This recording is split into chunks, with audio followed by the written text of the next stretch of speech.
SIR ইস্যুতে Trinamool commission সংঘাত তুঙ্গে। জানা যাচ্ছে রাজ্য সরকারের বিরুদ্ধে বিএলও ইআরওদের বর্ধিত ভাতা আটকে রাখার অভিযোগ জাতীয় নির্বাচন কমিশনের।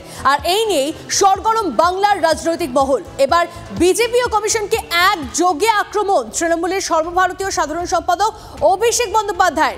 নিজের এক্স হ্যান্ডেলে অভিষেক লিখেছেন, কমিশনের জারি করা 4 মাস পুরনো সরকারি নির্দেশিকা ঘুরিয়ে আবার প্রচার করে ভুয়ো উত্তেজনা তৈরির চেষ্টা করছে বিজেপি। এটি আসলে তাদের অপপ্রচার।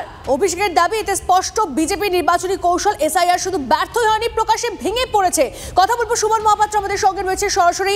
সুমন, এসআইআর ইস্যু নিয়ে আরো একবার অভিষেক বন্দ্যোপাধ্যায় সরব হয়েছেন এবং তিনি সরাসরি যা বক্তব্য রাখা তা বলছেন এবং ঠিক ডিটেইলসে কি জানিয়েছেন তিনি।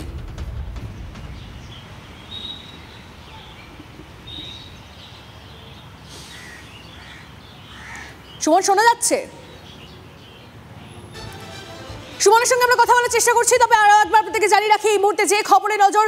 শীতকালীন অধিবেশনের আগে এসআইআর ইস্যুতে তৃণমূল কমিশন সংঘাত তুঙ্গে। রাজ্য সরকারের বিরুদ্ধে বিএলও ইআরওদের বর্ধিত ভাতা আটকে রাখার অভিযোগ জাতীয় নির্বাচন কমিশনের। আরো একবার আপনাদেরকে জানিয়ে রাখি, রাজ্য সরকারের বিরুদ্ধে বিএলও ইআরওদের বর্ধিত ভাতা আটকে রাখার অভিযোগ জাতীয় নির্বাচন কমিশনের। এই মুহূর্তের বড়